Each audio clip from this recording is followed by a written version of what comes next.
रायजो राजा नोंथांमोन गिबियावनो खुलुमग्रोबाय आङो दिनैबो फिन खेबसेबाव भिडिअ बानायफिनदों मानोना मैया जोंनिनो दतमानि अमर सिंह ब्रह्म सार बिथांखौहाय बिटिआर एकर्डनि बेरेखायै माखासे खोथाफोर बाथ्राफोर बुंनाय नुदों दा आं बिथांनि बुंनायखौ नायदों ओमफ्राय एसे दुखु मोनदां ओमफ्राय एसे फोथायनो हाया बायदिबो मोनदों आरो गनायनो हाया मानोना बिथाङा सासे ब्लक एलिमेन्टारि एजुकेशन अफिसारमोन रिटायार्ड सासे बिइअ बिथाङा दा बिइअ मानि मा सोलोंथाइनि बिथाङा अफिसार दा बे खेथ्रआव बिटिआर एकर्डआव जे सोलोंथाइनि बाथ्रा दं बेखौ मानो सानाखिसै आं बेखौ बुजिनो मोनाखिसै आरो माने बिटिआर एकर्डनि गेजेरजोंहाय जोंना आगोलहाय जिहेतु आंबो बर' मिडियाम फरायनायमोनथ' बर' मिडियामाव लेखाफ्रानो बिराद लेट सफैयोमोन बर' मिडियाम स्कुलफ्राव आरो ओमफ्राय बिराद मिस्टेक जायोमोन माने सेपारेट डाइरेक्टरेट गैयामोन आरो बर' मिडियाम स्कुल्सफोरनि थाखाय खिन्थु बिटिआर एकर्डनि गेजेरजों दायो जोङो बर' मिडियाम स्कुल्सफोरनि थाखाय सेपारेट डाइरेक्टरेट मोनबाय आरो जायनि थाखाय दा टेक्सट बुकआबो समावनो टाइमलि सफैसै आरो मिस्टेकफ्राबो एसे खम जाबाय ओमफ्राय रावनि खेथ्रआवबो एसे गोग्गाथाव जासिनदों जोंहा बिटिआर एकर्डनि गेजेरजों मानोना नो डाउट जोंनि रावा आगोलनिफ्रायनो जेनेबा ओइथ सिडिउलाव हाबनाय आरो आगोलनिफ्रायनो एस'सियेट अफिसियेल लेंगुवेज आसामनिबो खिन्थु माने जोंनि आगोलनि बिटिएडिआवल' बे एस'सियेट अफिसियेल लेंगुवेजमोन आरो नाथाय दा बिटिआर एकर्डनि गेजेरजोंहाय आगोलनि बिटिएडि बा दानि बिटिआरनि बायजोआवबो जोंनि बर' रावखौहाय एस'सियेट अफिसियेल लेंगुवेज हिसाबै फोसावनाय जाबाय आरो आं बिराद प्राउड खालामो बिनि थाखायनो मानोना जोंनि रावा एन्टायार आसामावनो दा अफिसियेल लेंगुवेज जाहैबाय आरो मोनसेया मा जेनेबा बड'लेण्ड सोमावसारनायावहाय गासै बर'फ्रानो हेफाजाब होदोंमोन गासै आसामनि बर' सुबुंफ्रानो फ्राय बाहागो लाबोदों आरो गुबुन रायजोआव रायजो जानायफोर गुबुन हादराव थानायफोर बिथांमोनाबो डाइरेक्टलि आरो इनडाइरेक्टलि हेफाजाब होबाय थादों आरो नाथाय जोङो सोमावसारै 2020 सिमाव मोनथाम एकर्ड जादों जेनेबा मोनथाम एकर्ड जाखांनायनि उनावसो बड'लेण्डनि बायजोआव थानाय बर'फ्राबो माबा मोनसे मुलाम्फाखौ मोनदों आरो नङाबा नोङो बिटिसि सिगाङावथ' जेनेबा बिएसि मोनबाय 1993 आव जाय एकर्डआव माने खुनु एरियायानो गैया आरो स्पेसिफिक एरिया ओमफ्राय बिनि उनावहाय बिटिसि एकर्ड जाबाय बे बिटिसि एकर्डआव एरियाखौ बिटिएडि होननानै बुङो आरो जेरै दायो बिटिआर एकर्डनि उनाव बिटिआर बड'लेण्ड टेरिटरियेल रिजन होननानै बुंनाय जायो एरियाखौ दा बड'लेण्डनि बायजोआव जाय बर' सुबुंफ्रा आसामनिया रायजो जागासिनो दं बिथांमोननि थाखाय आलादा अट'नमास काउन्सिल होबाय आरो माने बर'फ्रा मोनसेल' हारि खिन्थु मोननै अट'नमास काउन्सिल मोनबाय आरो ओमफ्राय गोबां गामिफोर गासै 81टा गामिफोर नलबारिनिफ्राय हाबदों सनितपुर डिस्ट्रिक्टनिफ्राय हाबदों बिश्वनाथ डिस्ट्रिक्टनिफ्राय हाबदों दा गहपुरसिम एकदम गहपुरसिम जोंनि बड'लेण्डआव माने बिटिआरआव दा हाबबाय आरो दा बिनि थाखायनो मोजां आरो बिटिआर एकर्डआ ओमफ्राय अमर सिंह ब्रह्म सार बिथाङा पावारखौ खमायबाय होनदों आरो बिटिआर एकर्डनि उनाव बे बिटिआर एकर्डआ बर' हारिखौ फोजोबसिगौमोन गतिके दा बेखौहाय गंगा दैयाव फोजावहरनांगौ होननानै बुंदों आरो बेयो एक्सुवेलि सोंखारिथाव आरो बिराद दुखुनांथाव आरो बिदि बुंनाया आरो जाय बिथांमोना बिदि बुङो बिदि जावले बुंबाय थायो निस्सय नोंथांमोनखौ बड'लेण्डनि बायजोआव थानाय बर'फोर जाय बिथांमोना दा BKWSC मोननानै मिनि खुसियै रायजो जागासिनो दं बिथांमोना नोंथांमोनखौ माब्लाबाबो निमाहा होनाय नङा आरो जाय बिथांमोना दाखालि बिटिआर एकर्डनि गेजेरजों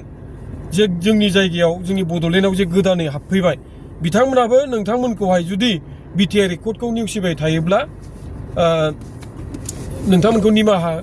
होनो हानाय नङा आरो गनायनायाथ' गनायनो हाखानाय नङा आरो बे एक्चुअलि पावारनि खेथ्रआव आङो मोनसेयावथ' बुंखाबाय नोङो जुदि अट'नमास काउन्सिल मोनोबा पावारा बारायगोन ना बाराया गतिके बड'लेण्डनि बायजोआव थानाय बर'फोरनि पावारा बारायबाय आरो जोंनि बड'लेण्डनि बा बिटिआरनि सिङाव थानाय बर'फोरनाबो गोहोआ बारायबाय जोङो बर'फोरनि संख्या हिसाबै बाराया गामि हाबदेरनायाव खिन्थु बड'लेण्डआव बर'फोरनि भटार हिसाबै जोङो बारायो दा भटारा बारायोबा डेम'क्रेसिनि पावाराबो डेम'क्रेटिक कान्ट्रियाव भटारा बारायोबा अट'मेटिकेलि गोहोआबो बारायो आरो बै 16टा डिपार्टमेन्ट लांदों होननाया बेखौ मालाबाबो लाङाखै मानोना 16टा डिपार्टमेन्टखौहाय डिसिफोरखौसो मनिटर खालामनो थाखाय प्रमद बर' सारा दायथ' होदोंमोन 2021 आव आरो बे दायथ' होनायखौ 2023 आवनो लाफिनदों आरो ओमफ्राय बे दायथ' होनायाबो ओरैबायदियाव होदों जे आगोल हाग्रामा महिलारि बिथां दैदेननायाव 17 बोसोर जे बिथांमोना सासन खालामलांबाय बै सासन खालामनायाव 2900 कौटि दाहार जानानै थादों जायखौ लायाबिलिटि होनो आरो इंलिसावहाय दा बे लायाबिलिटिखौ बोरै सुख'नो बिनि बिराद गिदिर जेंना गतिके लायाबिलिटि दाजाथोंसै फैबाय थानाय समाव जों बेखौहाय सिस्टेमेटिक जाथोंसै होननानै प्रमद बर' सारा सानदों आरो दा बे हिसाबै मनिटर खालामनो मोनसे मेकानिजम खालामदोंमोन नाथाय बेखौ लाफिनदों 2023 आवनो लाफिनदों दा लायाबिलिटि जायोबा मोनसे जायगायाव जौगानाया बिराद खम जायो आरो मानोना 2900 कौटिया खम फैसा नङा जोङो बोसोरै फैसा मोननायानो 700-800 कौटि मोनो आगोलथ' बिराद खमबावमोन हाग्रामा महिलारि बिथां माबानायाव खिन्थु दायो 700-800 क्र'रसो थाङो आरो बोसोराव दा जोंनि सरकारा दस्रा जौगानायनि डेभेलपमेन्टेल खामानि जेबो मावथ'ला जोङो लायाबिलिटिखौ सुख'ग्रोजोबसै बे जोबागौ मानि बिदि गिदिरथार थांखि लाबाबो बै लायाबिलिटिखौ सुख'जोबनो थाखाय 7निफ्राय 8 बोसोर नांगोन बे एसअपिडि फैसाखौ लायाबिलिटिनि थानाय बिलफोरखौ हरजोबोब्लाबो आरो पावारा माब्रै खमायनो आंथ' बारायनायखौसो नुदों आरो बेनो सैथो खारन नोङो दाखालि आसाम सरकारनिफ्राय जे नटिस फैदों जे क'क्राझारनि डिसि ओमफ्राय चिरांनि डिसि बिथांमोनखौहाय बिटिसिआव एडिशनेल दायथ' होनायफोरखौहाय बोखारनाय जाबाय होननानै खिन्थु बै एडिशनेल दायथ'आ मामोन नोंथांमोना मिथिगौ ना सेक्रेटारिसोमोन बिटिसिनि दा डिसिफोरखौनो सेक्रेटारि खालामदोंमोन प्रमद बर' सारनि समावहाय गतिके सासे सेक्रेटारिया सासे चिफ एक्जिकिउटिभ मेम्बारनि गाहायाव ना गोजौआव गाहायाव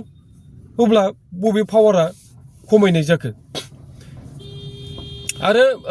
बिटिआर रेकर्डआव मोनसे रोखायै लिरनाय दं जे जुदि मोनसे डिस्ट्रिक्टनि डिसि आरो एसपि खौहाय पस्टिं खालामनोबा चिफ एक्जिकिउटिभ मेम्बार जोंहाय रायज्लायग्रोथारनांगौ खिन्थु आगोल बिटिसि रेकर्डआव डिसि आरो एसपिनि ट्रेन्सफार खालामनाया बा